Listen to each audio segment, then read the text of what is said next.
پیدا ہو جاتی ہے، پیار محبت دونوں طرف سے کم ہو گیا ہے۔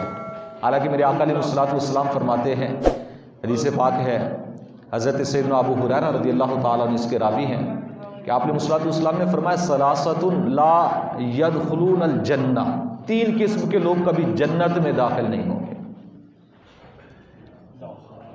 انا للہ و انا الیہ راجعون، انا للہ و انا الیہ راجعون، انا للہ۔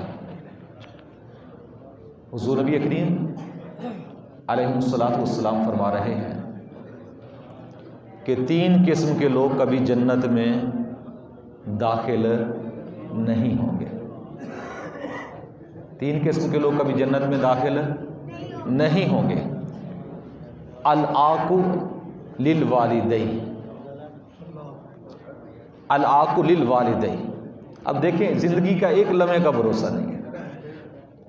ہمارا رب اپنی قدرت دکھاتا ہے، اتنے بڑے بڑے پہاڑ، اتنی بڑی زمینیں، آج جدید ٹیکنالوجی کے اندر، جدید سائنسی زمانے کے اندر بھی ایک لمحے کے اندر، ایک سیکنڈ کے اندر زمین کو ہلایا نہیں جا سکتا، لیکن ہمارا مالک، ہمارا رب بتاتا ہے کہ اگر میں چاہوں تو ایک لمحے کے اندر اس کائنات کو درہم برہم کر سکتا ہوں، ملیا میٹ کر سکتا ہوں۔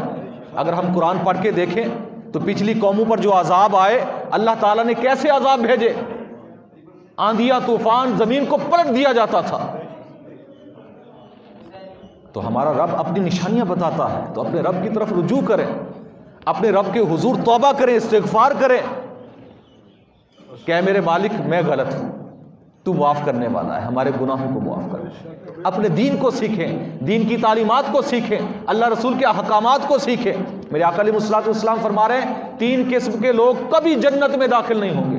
العاق للوالدین، والدین کا نافرمان، والدین کی نافرمانی کرنے والا کبھی جنت میں داخل نہیں ہوگا۔ یہ ہمارے نبی کریم صلی اللہ علیہ وسلم کا فرمان اقدس ہے۔ اور فرمایا والدیوس، دیوس کبھی جنت میں نہیں جائے گا۔ دیوس کسے کہتے ہیں؟ اس کا اردو میں معنی ہوتا ہے بے غیرت، اور اپنی اگر ہم زبان میں معنی کریں تو دلہ بھی اس کا معنی ہوتا ہے۔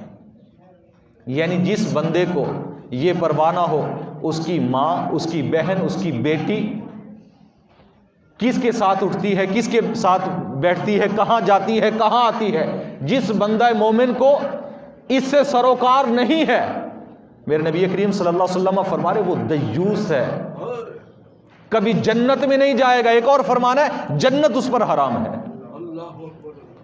اور تیسرا میرے آقا علیہ الصلوۃ والسلام نے فرمایا والرجلۃ من النساء، وہ عورتیں جو مردوں کی مشابہت کرتی ہیں عورتیں لیکن مرد بننے کی کوشش کرتی ہیں، مردوں والا لباس، مردوں والا زیب و زینت، مردوں والا سٹائل اپنانے کی کوشش کرتی ہیں۔ میرے نبی کریم صلی اللہ تعالی وسلم فرما رہے ہیں کہ وہ عورتیں جو مردوں جیسا بننے کی کوشش کرتی ہیں وہ بھی کبھی جنت میں داخل نہیں ہوں گی۔ نعرہ تکبیر، اللہ اکبر، نعرہ تکبیر، اللہ اکبر، اللہ سے نعرہ تکبیر، نعرہ رسالت، نعرہ رسالت، نعرہ حیدری، نعرہ غوثیہ، یا غوثیہ، یا دیوان۔ تو نبی کریم صلی اللہ علیہ وسلم فرما رہے کہ یہ 3 قسم کے لوگ جنت میں نہیں جائیں گے۔ اب اس پر گفتگو تھوڑی سی اور ہے لیکن وقت تو پورا ہو چکا، لیکن 1-2 اہم باتیں میں آپ گوش گزار کرتا چلوں کہ نبی کریم صلی اللہ علیہ وسلم نے یہ جو فرمایا، ایک اور روایت کے اندر الفاظ ہیں کہ اگر مرد عورت بننے کی کوشش کرے، عورت مرد بننے کی کوشش کرے، ایسے لوگ جنت میں نہیں جائیں گے۔ اور آپ علیہ الصلوۃ والسلام نے ایسے لوگوں پر لعنت بھی فرمائی۔ اور شریعت کے احکام میں سے فقہ کی تمام کتابوں کے اندر یہ مسائل لکھے ہوئے ہیں۔ مرد عورتوں والے کپڑے نہیں لگا سکتا، عورت مردوں والے کپڑے نہیں لگا سکتی، مرد عورت والی جوتے نہیں پہن سکتا، عورت مردوں والے جوتے نہیں پہن سکتی، جیسا کہ گھروں میں اکثر و بیشتر ایسا ہوتا ہے کہ بسا اوقات عورتیں مردوں والے جوتے پہن لیتی ہیں یا مرد کبھی کبھار عورتوں والے جوتے پہن لیتے۔ شرعی طور پر ممانعت ہے اس کی۔ ہر وہ چیز جو خاص ہے مرد کے ساتھ یا عورت کے ساتھ وہ ایک دوسرے کی استعمال نہیں کر سکتے، یہ ہمارے دین اسلام کا حکم ہے۔ اسی لیے یہ بھی شریعت کا حکم ہے کہ کہ عورت کبھی پگڑی نہیں باندھ سکتی کہ یہ مرد کا شعار ہے، عورت کا شعار نہیں ہے۔ ہر وہ کام جو مخصوص ہے مردوں کے ساتھ، عورتوں کے ساتھ، اگر وہ مرد و عورت ایک دوسرے کے مخصوص کام کریں گے تو نبی کریم صلی اللہ علیہ وسلم نے فرمایا ایسے لوگوں پر لعنت بھی ہے اور ایسے لوگ کبھی جنت میں بھی نہیں جائیں گے۔ اس لیے دین اسلام کے مزاج کو سمجھے، اور عید کا پیغام یہ ہے کہ اپنے رشتہ داروں کے ساتھ تعلق کو جوڑیں، توڑیں نہیں۔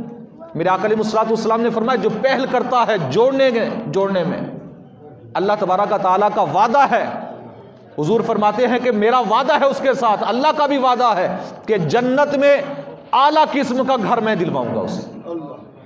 یہ ہمارے نبی کریم صلی اللہ علیہ وسلم وعدہ فرما رہے ہیں۔ اس لیے اگر کسی اپنے بھائیوں کے ساتھ، رشتہ داروں کے ساتھ ناراضگی ہے تو آج یہ عہد کر کے جائیں کہ ہم نے ان کے پاس جانا ہے، ہم نے پہل کرنی ہے، انہیں منانے میں، انہیں راضی کرنے میں ہم نے پہل کرنی ہے۔ اور میرے آقا علیہ الصلوۃ والسلام کا ایک اور فرمان کہ جو بندہ مومن اپنے مسلمان بھائی کی زیارت کے لیے جاتا ہے، اس کی ملاقات کے لیے جاتا ہے، میرے نبی کریم صلی اللہ علیہ وسلم فرما رہے ہیں جب تک وہ سفر میں رہتا ہے، گھر واپس نہیں آتا، اللہ تعالیٰ کی رحمت اسے ڈھانپے رہتی ہے، اللہ کی رحمت میں رہتا ہے جب تک وہ گھر واپس نہیں آتا۔ تو یہ آج ملاقات کا دن ہے، مسلمانوں سے، اپنے بھائیوں سے، اپنے رشتہ داروں سے ملاقاتیں کریں، تعلقات جوڑیں، توڑیں نہ، کیونکہ اللہ کے حبیب جوڑنے کے لیے آئے ہیں، توڑنے کے لیے نہیں۔ اللہ تعالیٰ کی بارگاہ میں دعا ہے کہ نبی کریم صلی اللہ علیہ وسلم کے وسیلہ سے ہم سب کو دین کی صحیح سمجھ عطا فرمائے، آپ نے الصلوۃ والسلام کے نقش قدم پر چلنے کی توفیق عطا فرمائے، اور